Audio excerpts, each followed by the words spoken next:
Ladies and gentlemen, thank you for standing by and welcome to Yum China fourth quarter and fiscal year 2020 earnings conference call.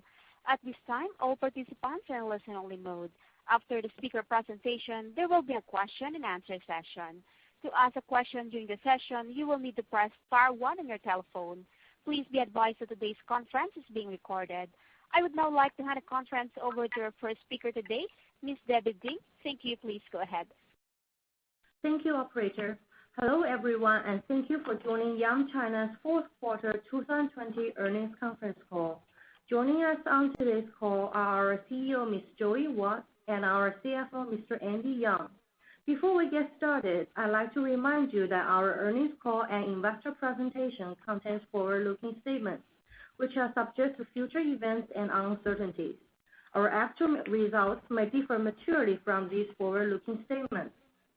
All forward-looking statements should be considered in conjunction with the cautionary statement in our earnings release and the risk factors included in our filings with the SEC. This call also includes certain non-GAAP financial measures. You should carefully consider the comparable GAAP measures. Reconciliation of the non-GAAP and GAAP measures is included in our earnings release. Today's call includes 3 sections. First, Joey will highlight our accomplishments over this past year and review our strategy and key priorities. Andy will review our financial performance and outlook in greater detail. Finally, we'll open the call to questions. You can find the webcast of this call and a PowerPoint presentation which contains operational and financial information for the quarter on our IR website. Now, I would like to turn the call over to Joey Wat, our CEO. Thank you, Debbie. Hello, everyone, and thank you for joining us today. I hope you and your families are safe and healthy no matter where you are. First, I want to acknowledge the great work of our 400,000 plus employees and express my heartfelt appreciation. With their dedication, creativity, and tireless efforts, we have been navigating the difficult times and effectively managing our business. Looking back at the past year, we put the health and safety of our employees and customers as our number 1 priority. Our team kept most of the stores open, even at the peak of the outbreak.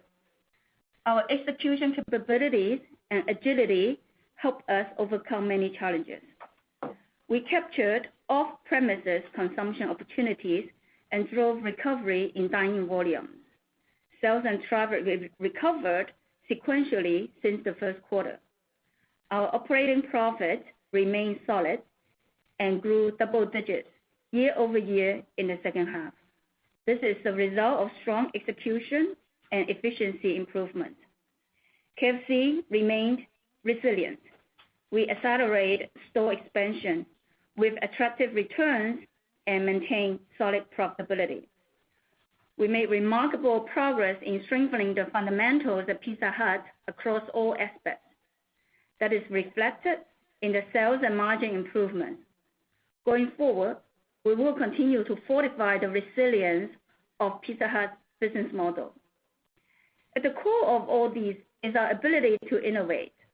KFC's premium Wagyu beef burger resonated well with consumers and was sold out within days.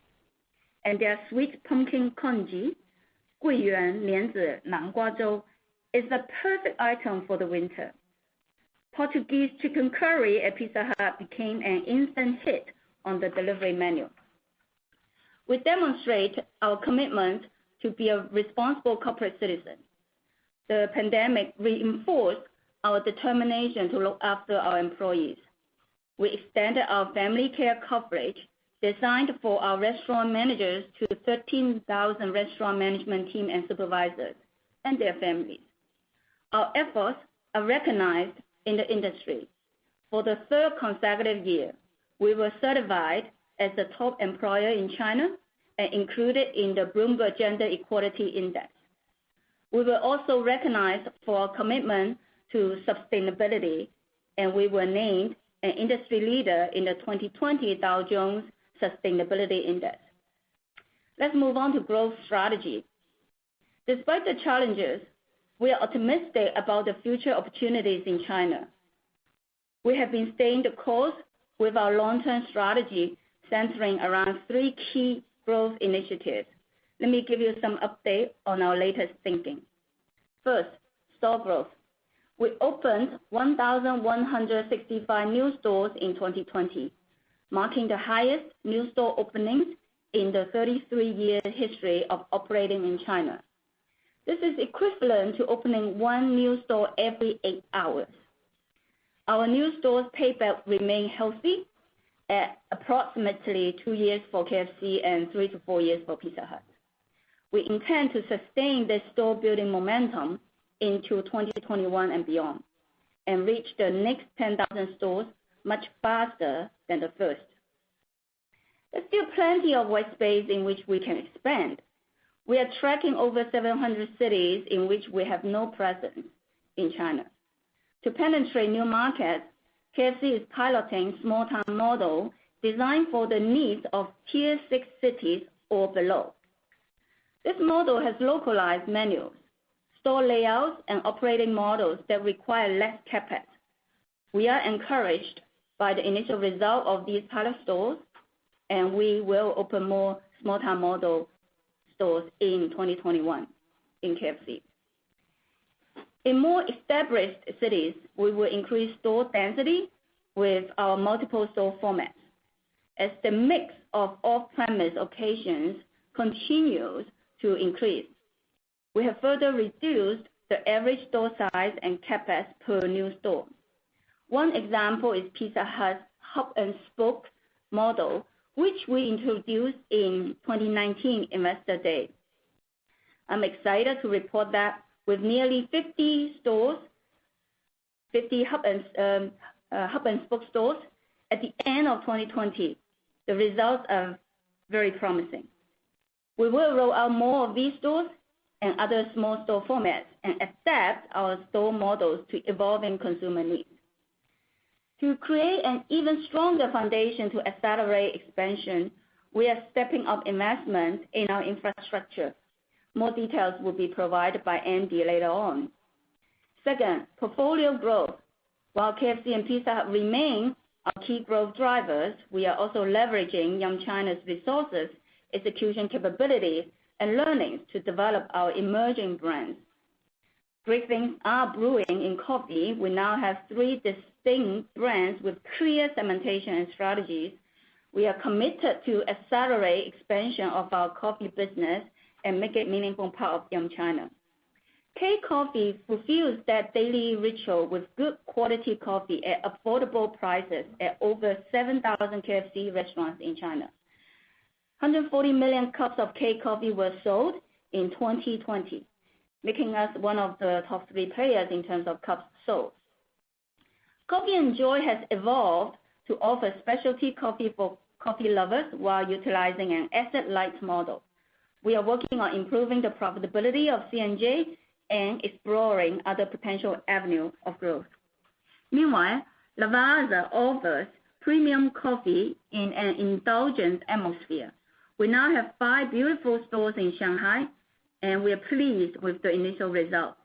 We plan to accelerate openings in 2021 to test different store models, ranging from mini to flagship store.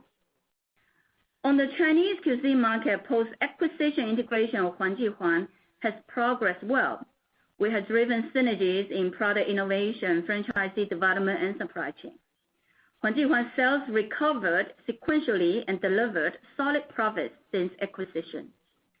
We will further work on the menu and operations for our Chinese cuisine brands to drive store expansion and growth in the seasoning and packaged food business. The third growth initiative is digital and delivery. The COVID pandemic highlighted the power of digital from member engagement, delivery to operations. Our membership has grown to over 300 million. Member sales now account for 60% of our sales. Privileged subscription program is effective in boosting frequency. We sold 38 million subscriptions in 2020. The average spending of privileged members doubled during their subscriptions. More targeted promotions help us keep marketing expense down. Delivery has been growing rapidly and even faster during the pandemic. It now accounts for 30% of our sales. In 2020, we upgraded our rider platform with AI-enabled zoning, rider routing optimization, and real-time monitoring. In the test markets, on-time rate, customer satisfaction, and efficiency have improved. We also tested rider sharing between KFC and Pizza Hut in Eastern China. We will expand this initiative into more brands and more markets.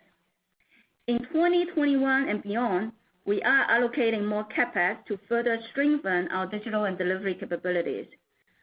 To make our organization more efficient in the long run, we will deploy AI and automation in more of our operations and continue to advance end-to-end digitization from farm to fork.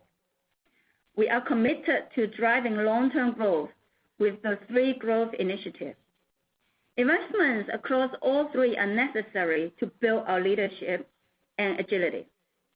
Let's move on to 2020 Q4. I would like to make a few comments. First, sales improved sequentially from the third quarter, although the pace of recovery was impacted by regional outbreak of COVID. October sales benefit from the National Day holiday.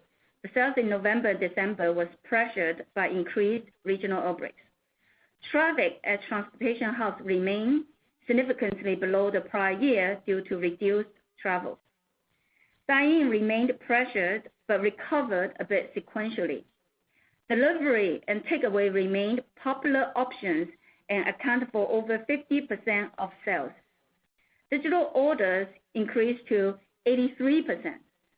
Pizza Hut tableside mobile ordering has increased in popularity as we enhance the user interface. It now accounts for over 35% of sales, up from just 7% in the prior year period. Operating profit grew to $180 million. Andy will cover the financial in detail in his session. As we look into the first quarter of 2021, we see the resurgence of COVID-19 adversely impacting our business. Nationwide, authorities have tightened preventive measures and advised against travel, large gatherings, and dining out, especially during the Chinese New Year holiday period. Given the current situation, we see significant headwinds for the first quarter. Our teams are closely monitoring the situation and leveraging learnings from the past year. Our marketing programs encompass a wide array of compelling offers targeting both dining and off-premise occasions and different party sizes. We will stay agile to adjust our marketing programs and operations to the evolving situation. Most importantly, we remain confident in the long-term potential of China and stay focused on generating sustainable shareholder return. With that, I will turn the call over to Andy. Andy? Thank you, Joey, and hello, everyone. I will first address key financials and developments in the fourth quarter, then provide some color on our 2021 outlook. Unless noted otherwise, all percentage changes are done before the effects of foreign exchange. Let me first cover our Q4 financial results.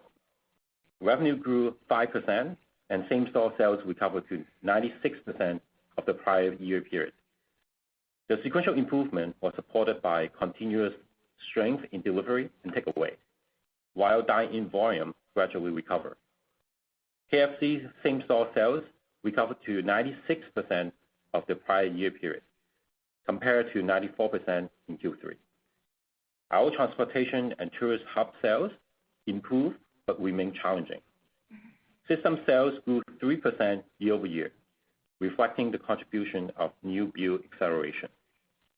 Pizza Hut same-store sales recovered to 95% of the prior year, compared to 93% in Q3.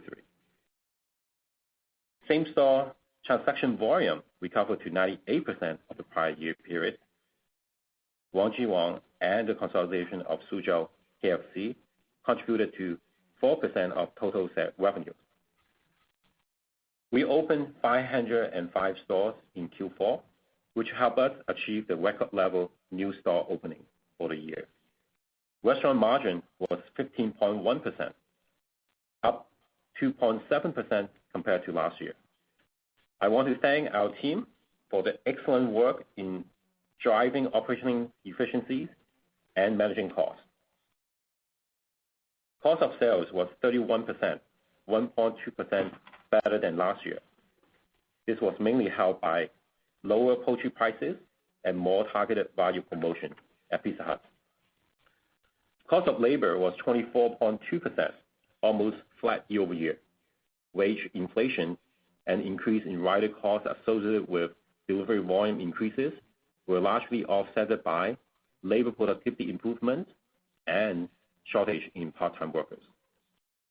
Occupancies and others was 29.7%, 1.7% better than last year, mainly attributable to reductions in advertising and savings in other operating costs.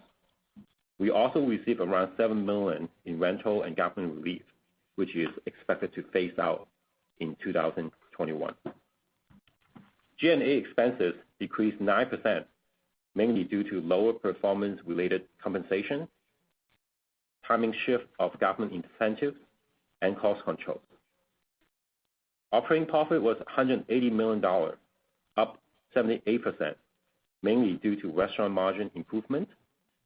Please keep in mind that some of the factors driving Q4 profits are not expected to recur, such as lower advertising costs and performance-related compensation and one-time relief.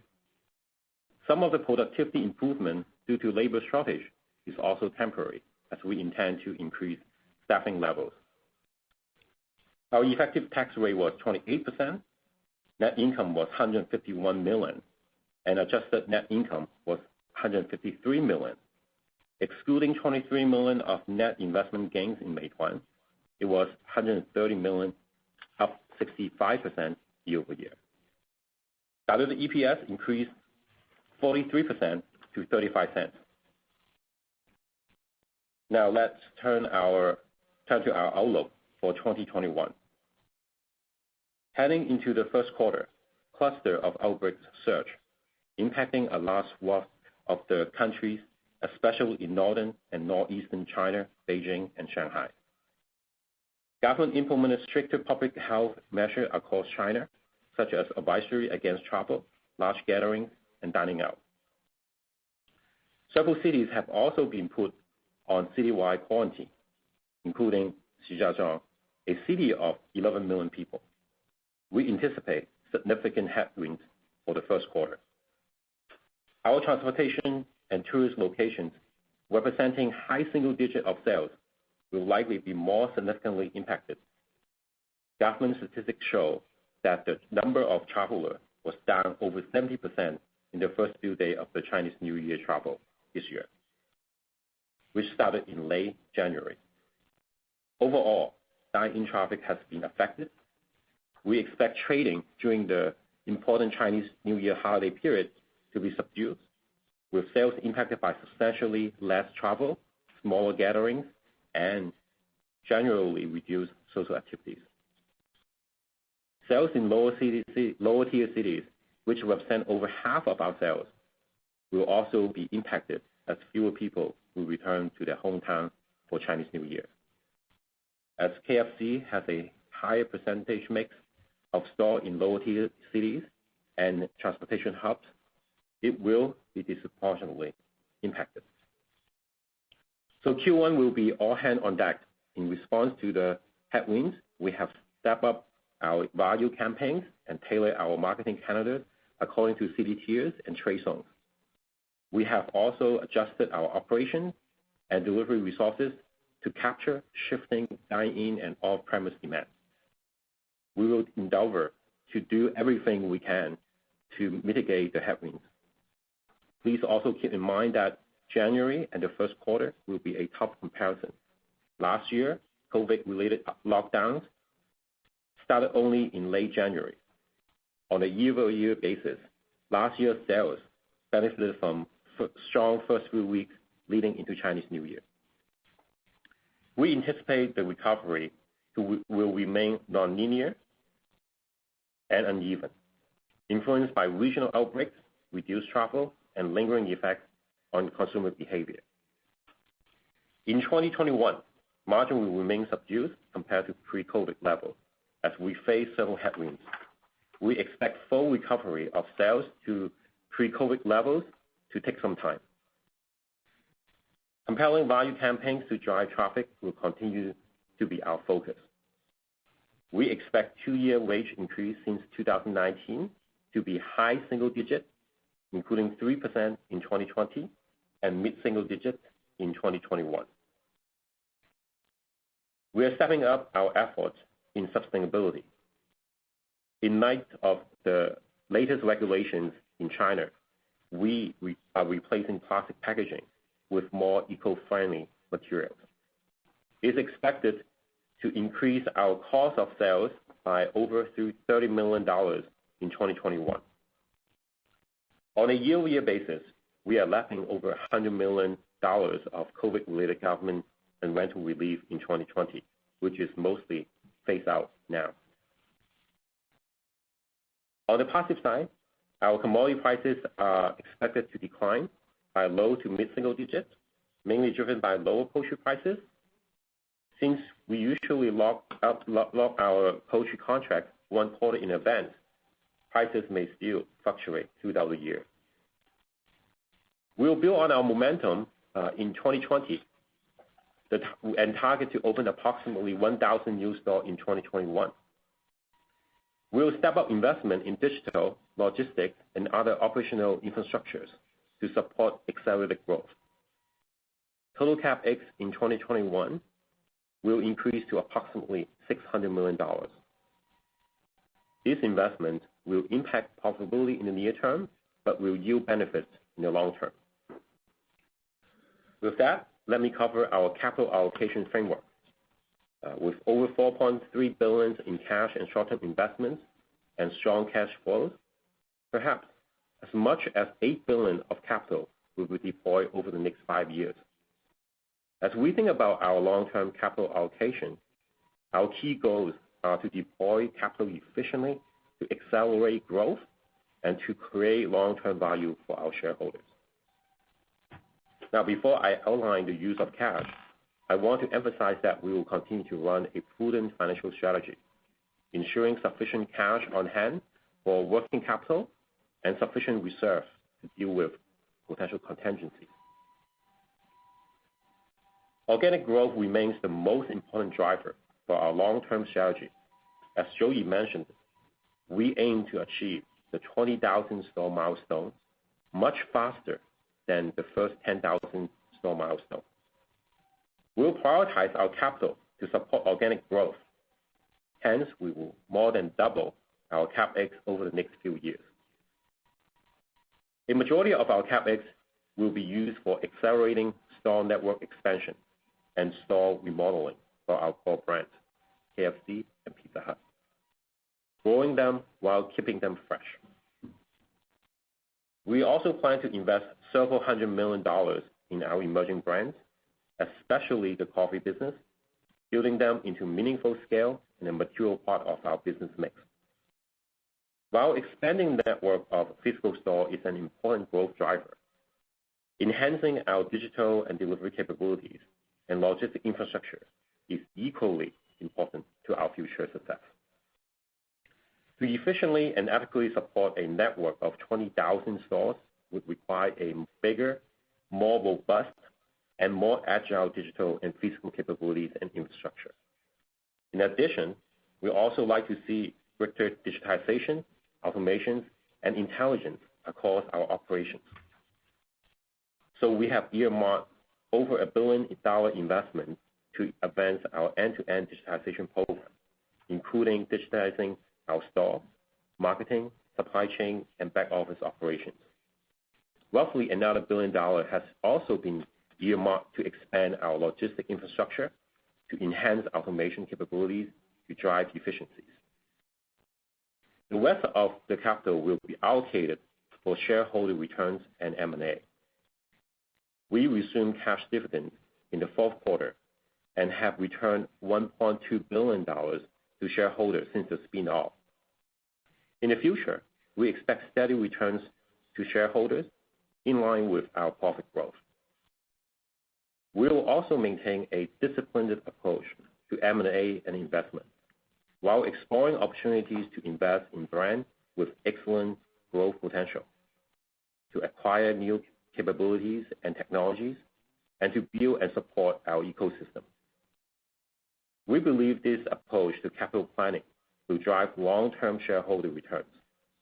All in all, we are encouraged by the solid financial results we delivered in 2020. We will continue to invest for the long term. I'm confident that we are on the right path to emerge from the COVID pandemic stronger and better prepared for future growth.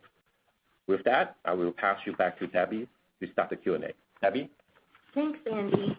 We will now open the call for questions. In order to give as many people as possible the chance to ask questions, please limit your questions to one at a time. Operator, please start the Q&A.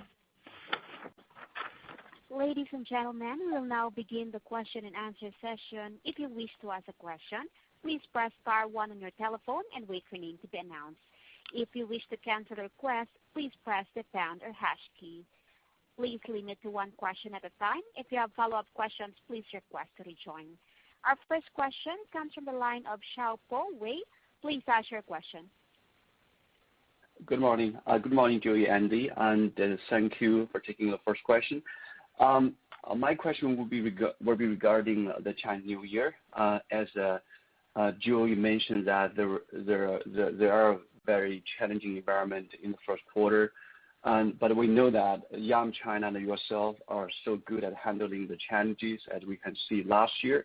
So after learning a lot of experience in coping with the COVID situation in 2020, how could you do differently and make your business more flexible to capture any emerging demand and well protect yourself on the downside in terms of business in the upcoming Chinese New Year?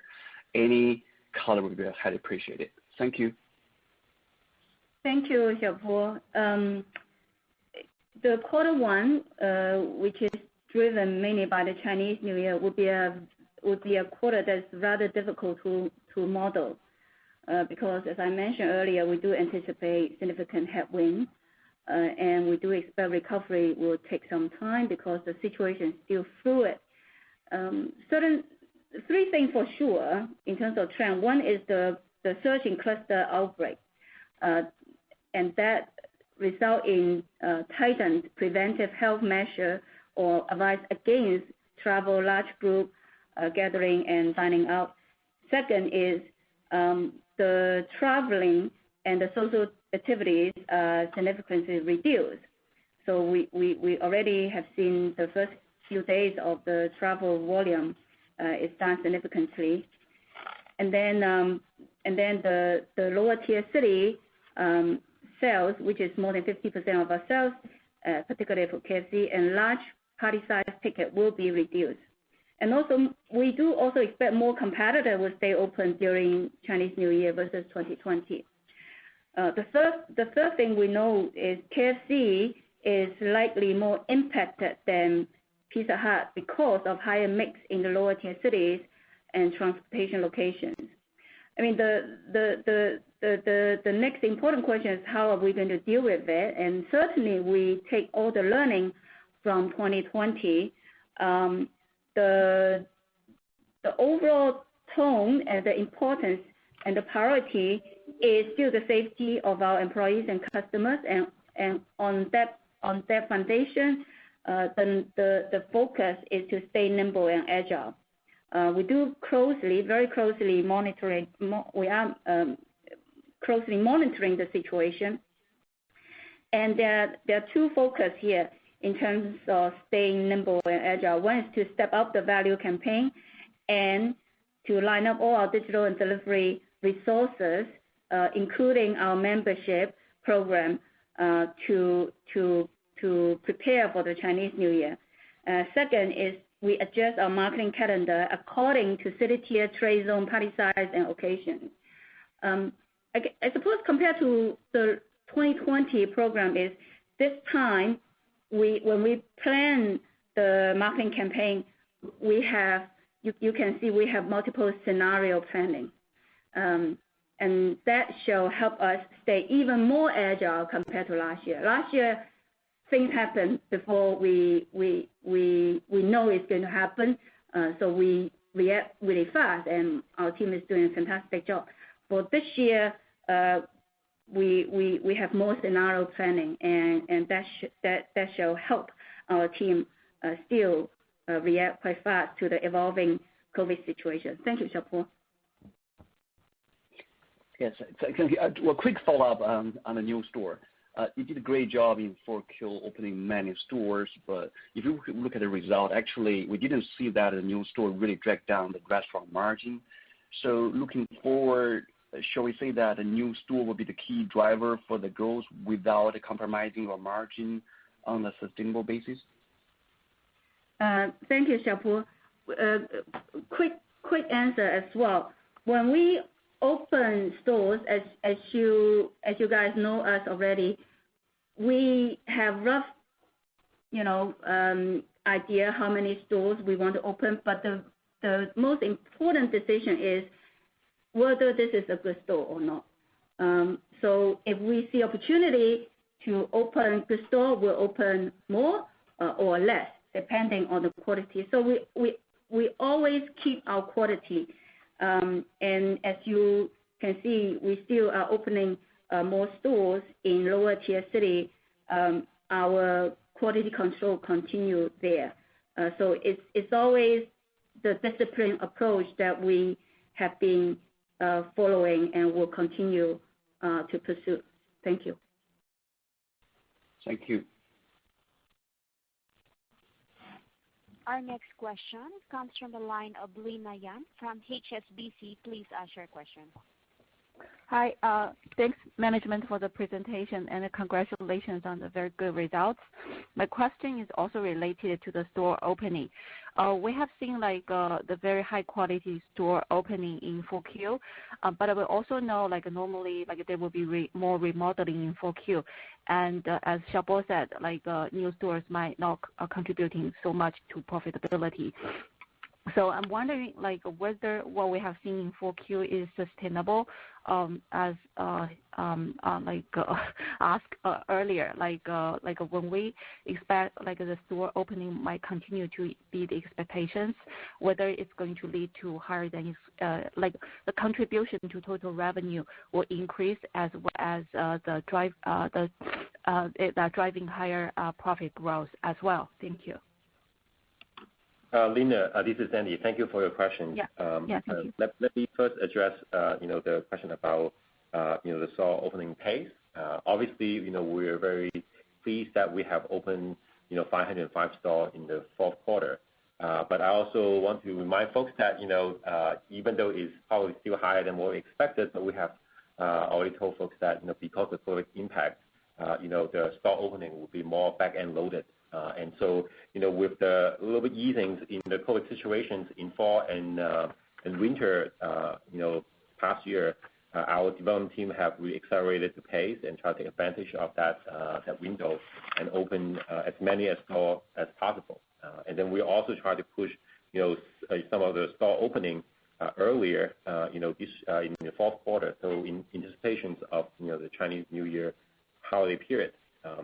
So as we mentioned, we expect to open 1,000 stores this year, and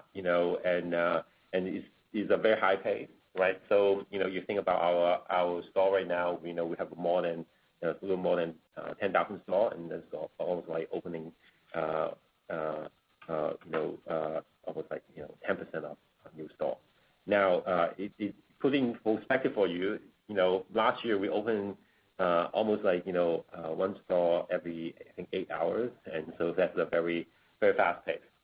So we'll still maintain in a fast pace, but probably not at the level that we're seeing, every quarter 500 plus stores. I don't think that is sustainable, at least in the near term. We do have plans, as we mentioned on the prepared remarks, to accelerate, store network expansion, and we will put and allocate, resources to do that. Now, in terms of the possibilities of the new store, as Joey mentioned, is we have a disciplined approach to store opening. So if you look at the payback period for KFC, it's very strong, 2 to 3 years, and have been very consistent over the past few years. Now, Pizza Hut, it's about like 3 to 5 years, and also it's very strong return. So we have a lot of incentive to open a store, as many stores as possible, but within that framework of discipline approach to store opening, make sure that we have the right financial return. So hopefully, and then one thing, as you can tell, obviously with that kind of fast pace of store openings, it better demonstrate our confidence, in the market in China and also the potential opportunities here in China.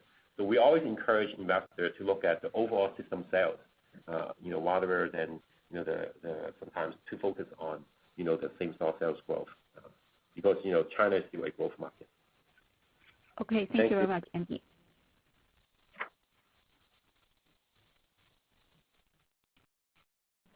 Our next question comes from the line of Michelle Cheng from Goldman Sachs. Please ask your question. Hi, Joey, Andy. Congrats for the good results. My question is about Pizza Hut. I think clearly last year, even the leverage pressure was so significant. We see a strong margin improvement. And also into fourth quarter, we also see we actually opened many Pizza Hut stores. So can you share with us, after like 2 years of revitalization plans, what's our new focus into 2021, and whether we will start to see improving same-store sales trend and also further margin upside? Thank you. Thank you, Michelle.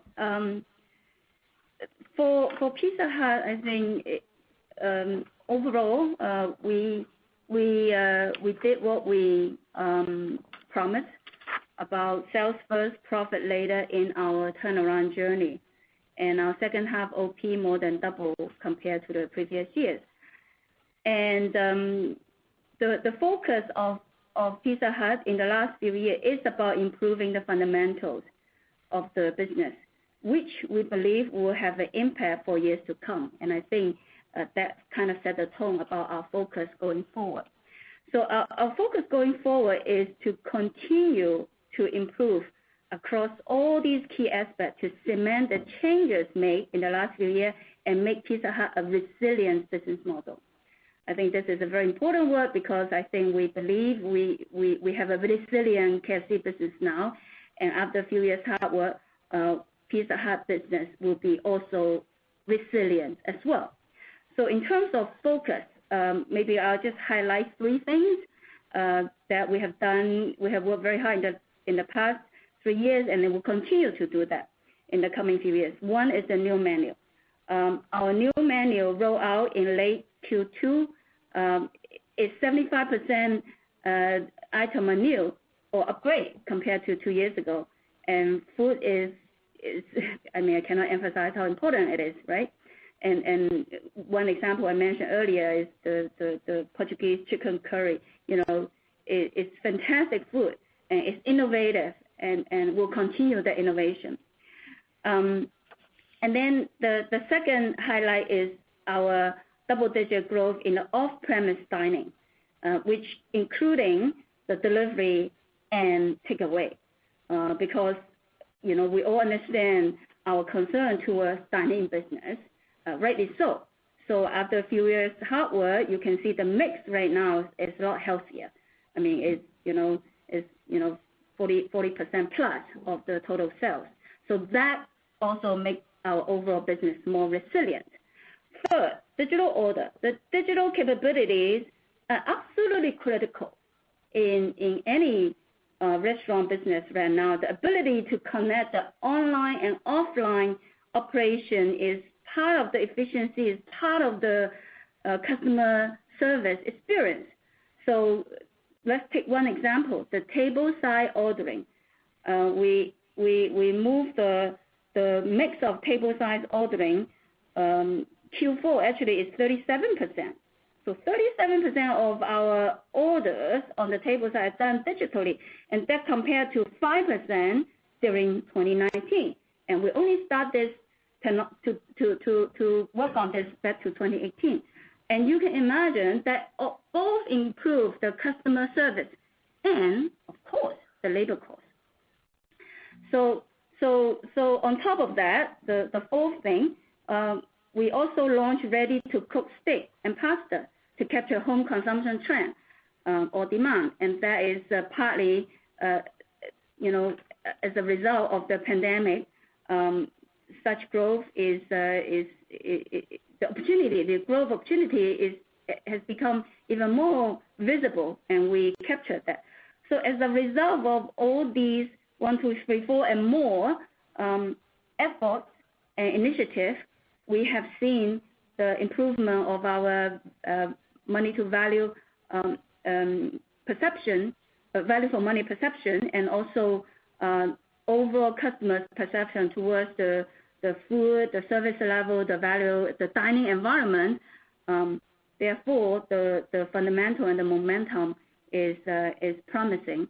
And as I mentioned earlier, sales first, profit later.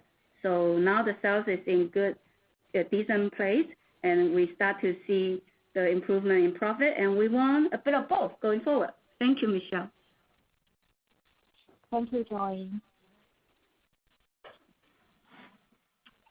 Our next question comes from the line of Anne Ling from Jefferies. Please ask your question. Hey, hi. Thank you very much. I have a question regarding capex and also our investment. In the past, we have around 400 to 500 million capex, and depreciation roughly similar as well. So with the step up in terms of more store opening and also a step up in the capex of 600 million, does it mean that we will have a disproportionate increase in terms of a depreciation from year 2021 onwards, i.e., EBITDA growth will be higher than that of the EBIT growth? And then our 2 billion, 1 billion each investment in digitization and also on the logistics, does it include this 600 million capex plan? And how does it roll out, for each year, how much will we spend on this part, and how will it impact our P&L? Thank you. Thanks, Anne. So capex spending, I think, if you look at our historical capex spending, it have been, very efficient and very stretched, actually. If you look at, over the past 5 years or 3-5 years, our capex spending was roughly, 415 million plus or minus, some. And then we have been opening stores more and more. So if you look back, a few years ago, we were opening maybe 500-600 stores a year, and now we're opening more than 1,100 stores in 2020. So we were able to do more with less, and the team have been very frugal in how they spend the money, looking into savings in store development and in infrastructure.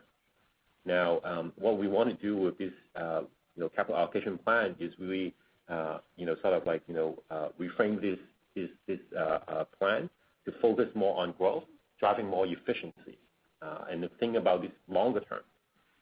So we will still have a very disciplined store investment strategy, as we have mentioned earlier, for new store opening. But we will definitely look into ways to accelerate our market penetration, both in terms of loyalty cities. We have tracking 700 cities that we have not have a presence yet for KFC, and 1,000 more for Pizza Hut. So there's a lot of white space ahead of us. And then for cities that have already a restaurant, we're likely going to try to increase density. Especially, we will invest more in stores that tailor to delivery and takeaway. So definitely, the majority of our capex spending is going to be, in store expansion, accelerated store expansion for our core brands, KFC and Pizza Hut. Now, if we look a little bit longer, and we also try to grow our emerging brands, especially coffee. Like I mentioned in the prepared remarks, we want to grow that into scale and also become a material part of our business. So we're going to invest more. And so, for investment in new emerging business in the near term, you're likely going to see an impact on some of the costs and expenses because obviously ramping up a new brand requires some investment. The other one I think for CapEx spending, as you mentioned, is digital. $1 billion in digital is going to be a very large investment over the next few years. But this is a very important transformation for the restaurant industry. For us, our company have undergone that for a number of years, but we're going to accelerate that and in a much bigger way. You will see more technology being deployed throughout our operations. You would also see more automations deployed in our restaurant, in our supply chain. You will also see more intelligent data analysis that would help us in marketing, supply chain, and overall operations in the back office. So all this, so you think about this, right? Like, if you think about 30 years ago, CapEx is probably all invested in store opening. But today, investment in digital, the digital capabilities, having the right robust infrastructure to support a very large network of store will really require significant increase in investment. So we're basically training capital for labor. So you think about our store operations, we have able to run more store over the past few years with relatively stable workforce, somewhere between 400 to 500,000 employees. And all that is possible because of the investment and the infrastructure that we have built. So as I mentioned, store expansion is important. Depreciation, investment in digital infrastructure is equally important to the success of our future. So in the near term, as we ramp up, as we mentioned, over the next few years, we're going to ramp up, doubling our CapEx spending. That would have the impact on depreciation. But I think in the long run, you would see gains from other areas, productivities, quicker sales, and in the long run would be a fantastic return for our investors. So hopefully that addressed your question, Anne. I just have one little point to add for Anne.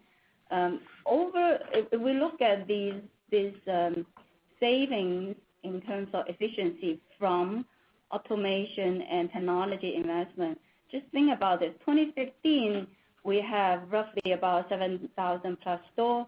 2020, we have 10,000 stores. Our number of employees actually still stay at the number of 400,000 plus. So, that gives you a sense of the achievement the last 5 years, and hopefully that gives you a sense about, what kind of, potential achievement we would like to achieve with the further investment in digital delivery and the supply chain infrastructure, because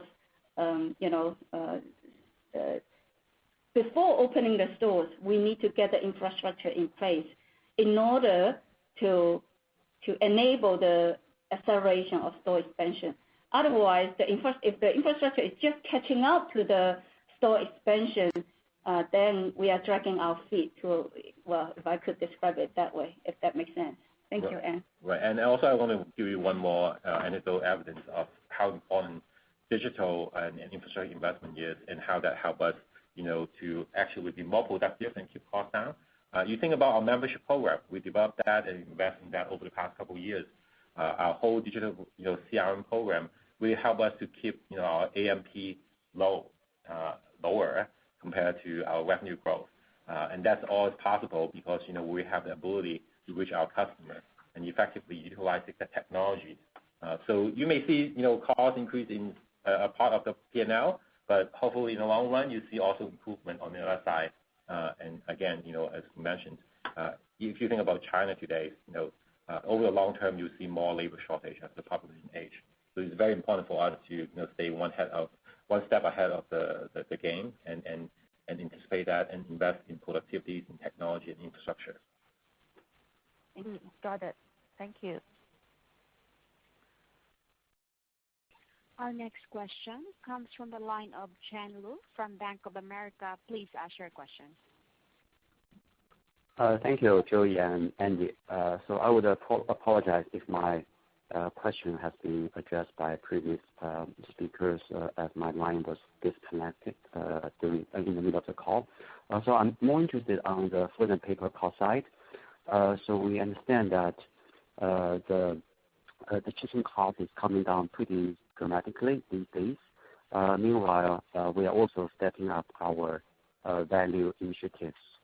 During our recent channel checks, we also noticed that actually we possibly have actually raised price a little bit for KFC at the beginning of the year. So we guess this should be more than enough to offset the cost associated with our eco-friendly initiatives. So given all these kind of moving pieces, is it fair to say that food and paper cost is not going to be a major concern for 2021? Thank you. Thank you, Chen Luo. And I think that's right. Like, so if you think about, the cost of poultry, have came down over the last few months, and, we have locked up, the contract a month ahead of time. So, I think in the near term that would be, a tailwind for us in the cost of sales.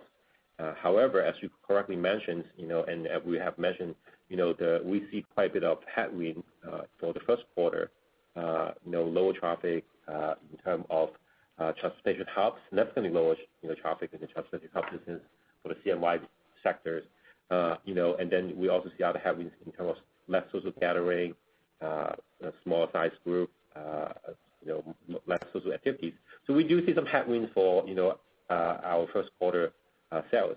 And so at this stage of, the recovery, it's very important for us to continue to focus on value proposition to consumers. And so you should expect we will stepping up the campaign as you have seen in the earlier part of the first quarter. And traditionally we don't do as much value campaign for Chinese New Year, but this year you probably will see a little bit more.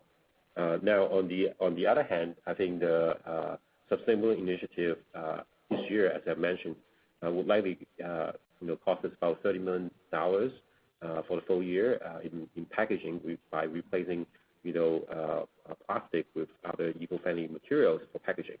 I think it will be an ongoing initiative to ESG, and so in the future you probably will see additional initiatives as well. So it's not a one-off event for us in terms of ESG initiative. But all in all, I think for the overall still as in the entire commodity prices that would probably at least ease in the short term. Louis, I just would like to just add the philosophical comment on food costs. Our Young China employee all know that we believe in saving all the costs we could save, particularly the G&A, hotel, meal, whatever, but we don't save on the food cost for customers. It's our sincerity and our belief that we shall serve the best food we could to the customers. If we do get some savings from the commodity cost, we actually would reinvest that saving, big part of the saving, to treat our customers better as well. And we believe that is the right thing to do in the short term and in the long term. Thank you. Thank you, Joey and Andy. So just a very quick follow-up, if I may.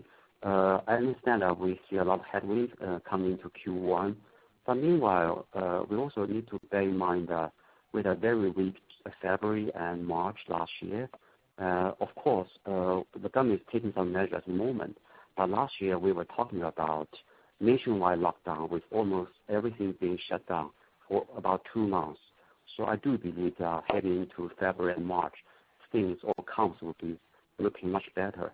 So it's fair to say that we actually could see year-on-year recovery in Q1, but maybe it could be a bit difficult for us to return to the level that we saw in Q1 of 2019. Would that be a fair comment? Thank you. Channel, let me address this question. I really appreciate the challenge to model the first quarter, and internally we also see a lot of moving parts. And one thing I want to emphasize is that definitely this year the number of infected cases, relatively limited, about 1,000 plus. However, it does not mean that the preventive measure will ease. In fact, the opposite. Because the learnings from last year, government authorities are more cautious and consumers are more cautious and taking a lot more preventive measures. So, as we have mentioned, if you look at the CNY Chinese New Year period for travel, the government have put out advisory against travel and encourage folks to stay put in the cities to celebrate Chinese New Year. And we have seen railroad traffic and of course air traffic as well down more than 70% in just the first few days of very important Chinese New Year period.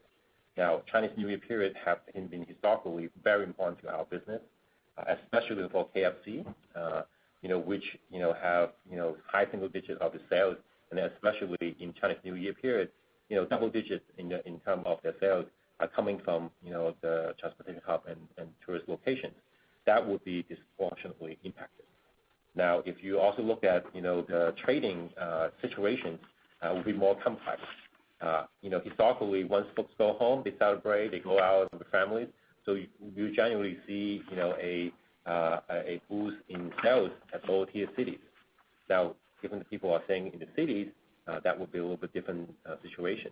So again, this would probably have a bigger impact on KFC because you have presence in more lower tier cities, and so that's one complexity there. Now, the other complexity that going on there is that if you think about last year, we go into the first few weeks in January last year with very strong momentum, and then a lockdown only happened in the late January. We don't have that benefit this year, so that's another thing. Third thing is that if you go at KFC, you have recovered very strongly in March and later part of 2020. The reason is because we were able to keep a lot of our store open. We were able to ensure safety of our employees and customers. We see tremendous boost in our delivery business, and then even though quite a few stores were closed at that time, we were able to enlarge those trade zones to serve those customers. Now with most of our store open, very few stores closed, less than 1% of stores closed because of the impact today. The trade zone, the delivery trade zone have been withdrawn, so therefore same-store comparison will be also more challenging.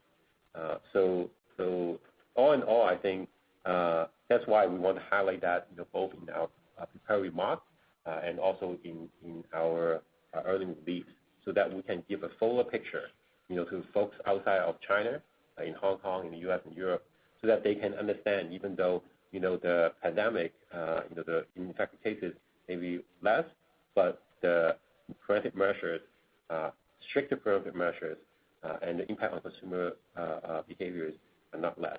And with the with the Chinese New Year complexity, even more challenging for people to model. We try to give you a sense, that there's quite a lot happening in the first quarter. Lawson, the TC and TA of last year Q1 summarize what Andy just described. Because although the same-store sales for Q1 last year was -11, which is a pretty decent number given the pandemic, due to all the things that Andy just described. The TC was down 30%. However, with everything that we did, including when people are going back to work, because our stores many of our stores still open, we benefit a lot from it, and also we focus on the high ticket item of delivery. The TA increased by 27%. So TC was down 30%, TA was up 27%, and that supports the same-store sales for last year Q1.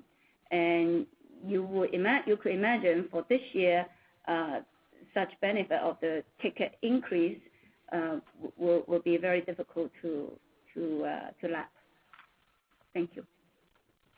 Thank you, Joey and Andy. Actually, I took a train from Shanghai to Hangzhou last week, so I can understand how empty railway stations are at the moment and all the challenges that you are facing.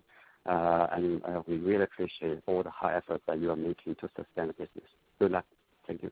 Thank you. We try to be straightforward and present, the fuller picture here on the ground. Our next question comes from the line of Lillian Lu from Morgan Stanley. Please ask your question. Thanks, Joey and Andy. Most of my question answered. I have a simple follow-up question because Joey at the beginning mentioned this year and going forward in the next couple of years, multi-format store going to be a focus. Just trying to understand the economics of the small format, i.e. the small town format. The unit sales basis, how much it lower on per unit sales versus our previous average? Because I understand if we look at the unit store sales, pre-COVID-19 level is about $1.1 million per year per store. And just trying to get some picture of how lower it could be when we get more new stores in the smaller format. Thank you. Thank you, Lillian. I just have two quick comments. One is we forever, Yum China, at least while the business is going through such high growth, we are always struggling to balance the system sales versus same-store sales growth. Because it's absolutely the right thing to do to drive the system sales when we can open that many stores, but it has certain pressure on the same-store sales growth as well. But we have to continue to do the right thing by hopefully delivering both system sales and same-store sales growth. For the smaller store, the revenue is smaller, but we can open more stores while the profitability level is comparable to a big store. And that, I think, is very important. Therefore, net, the system sales is improving when we open more smaller stores. In the past, not only now, in the past, we actually already have multiple store formats, big store, smaller store, depending on the location. But it's just right now when we are going into tier 6 city and below, we are open even smaller store and with lower capex. But the return will still be comparable. Right. I just add a little bit to what Joey mentioned. Obviously, with the store format, we would like to see a smaller sales throughput. But we have a disciplined process, and that helps us to be comfortable that the profitability will be comparable and the return for our investment will be comparable. Now, I think there are a couple of reasons besides the small store to penetrate in the lower tier cities.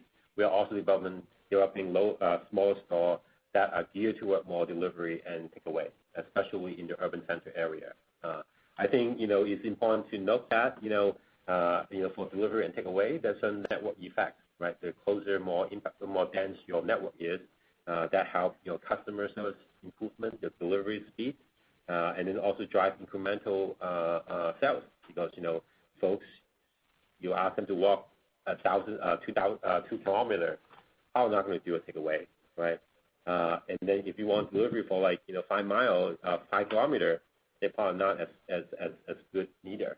But when you can shrink that into 3 miles and you can shrink the walking distance to 500 meters, a lot more folks would probably be happy to do that. So that is some of the things that we're doing, and we have been doing that for the last couple of years. But obviously the COVID-19 pandemic have accentuated and accelerated that consumer behavior change, and so we're going to accelerate that that kind of development as well. So hopefully we have addressed your question. Thanks a lot, Joey and Andy. Yes, thank you. Thank you. Thanks, Liam. Our next question comes from the line of CJ Lin from CICC. Please ask your question. Thank you, management, for taking my questions, and congratulations on the strong results for. Sorry, Sijie, we have very hard time to hear you. Would you mind speak up a little bit, please? Oh, sorry. Could you hear me now? Better. Okay, sure. So thank you for taking my questions, and I have one question on margin. KFC's margin still recorded a year-over-year decline in Q3, but recorded significant YY increase in Q4.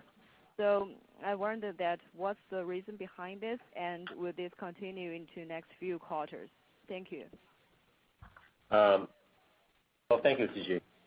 In terms of margins, obviously, as we have mentioned a little bit, in the prepared remark, there are some of the factors, in the fourth quarter that was, not expected to recur. For example, some of the government and rental relief, and then we also looking at, some of the timing shift in government incentives. That may not recur in next year, and likely not incur in next year, especially for the COVID-related rental relief and government relief. Now, the other second part of that is that our labor productivity improvement have been very strong, and however, part of that is also due to some labor shortage, part-time workers. So that as we have mentioned before, it's going to be temporary, and when we increase our staffing level, that may also ease a little bit. But all in all, I think team have done a tremendous job in controlling costs, and so some of those cost control will continue into next year. Now, and we have a little bit discussion about commodity prices. Commodity prices also ease a little bit, in the fourth quarter. So that also helped, our cost of sales despite, we stepping up promotional activities. So that's another part of that. So I think, I think what, in short, is that, some of those cost savings, some of those, margin improvements due to productivity improvements would carry forward next year. Some of them would likely be a more temporary situation. But all in all, I think, this year in 2021, the focus will really be continue to drive that sales and traffic recovery. So we should expect, stepping up in cost of sales in terms of promotional activities. We also should expect, increase in advertising spending. And again, because, this 2-year period lap impacted by COVID-19, our same-store growth, was not as strong as the past couple of years. But if you look at our cost of wage, the increase would come out for 2 years. So that's why we in our prepared remarks, we caution folks that that in 2021 margins overall compared to pre-COVID level will still remain subdued. And one thing is that we still have some way to go before we see sales recover to the pre-COVID level. So that's why despite some of the productivity improvements, some easing in commodity prices, we are still a little bit cautious on the margin side. Thank you, Joey and Andy. Thank you. Sure, thank you very much. Our next question comes from the line of Terrence Liu from CLSA. Please ask your question. Okay, thank you, management, for taking my questions. So I'm just curious about your statement on your coffee business, because based on our understanding previously, I think you have been talking about, refining the business model and then, I think store format for your coffee business, especially as to the coffee and joy. I think Annie just mentioned a couple of times, and you will, accelerate the expansion of your coffee business in the next couple of years, to scale up to a meaningful scale. So I'm wondering, does this mean that you are satisfied with the current business model or the store format, or you have already found a replicable model for your, coffee and joy business going forward? So could could you just elaborate more about your strategy as to your coffee business for next 3 to 5 years, especially in terms of the store openings and any sales contribution.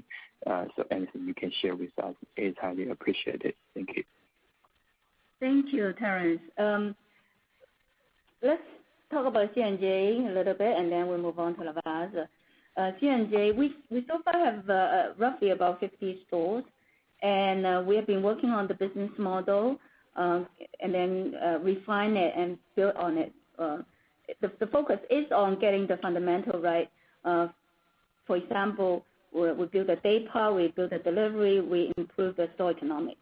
To give you a sense, the Q4 of 2020, the delivery business is already 30% sales of the C&J, which is much higher compared to the year before. The delta here is the availability of the system and also food and etc. And then for C&J, we are also building the B2B business. It has a 3-year partnership with another company so that we supply coffee in the office, in sort of the office that provided by our partner. And that partnership is about opportunity for 100 sites, and we'll continue to explore that. So the potential avenue of growth is on store expansion opportunity, but also on the store economics. Because when we have 50 stores, we have certain scale, then we can really work on the economics. It's very hard to really have a true sense of economic when we have a few stores. But let's move on to Lavazza. Lavazza, we only have 5 stores right now in Shanghai. However, the improvement of economics, the speed of improvement is quite fast. As I mentioned earlier, we are actually quite happy with the result. I mean, the brand is very well received by the customers, and because of the technology and all the fundamental we work on C&J, and that help the delivery day part of Lavazza immediately as well. So our delivery business for Lavazza, even with 5 stores, is already a quarter of the sales. And of course, we are also building the CRM, and we already start to improve the economics. And the Lavazza business for 2021, we do plan to accelerate the opening quite fast in 2020. And we shall go out of Shanghai for Lavazza this year as well. So I think without going into more and more detail, I'll pause here. I will add a couple of things. I think as Joey mentioned, we see the fundamentals at C&J is improving.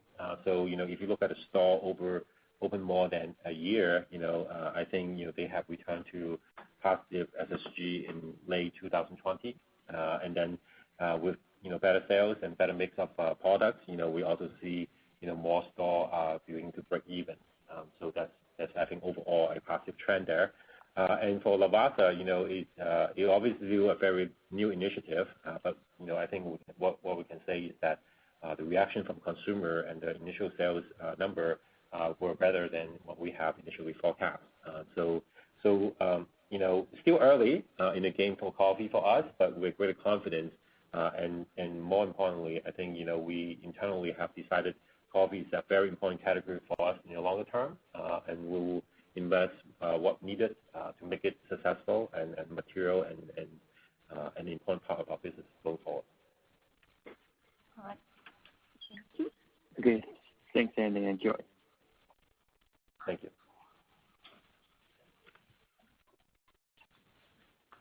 I would now like to hand back the conference to today's speakers. Please continue. Thank you for joining the call today. We look forward to speaking with you on the next earnings call. That concludes today's call, and have a great day. Thank you. Thank you, everyone. Ladies and gentlemen, this concludes today's conference call. Thank you for participating. You may now disconnect.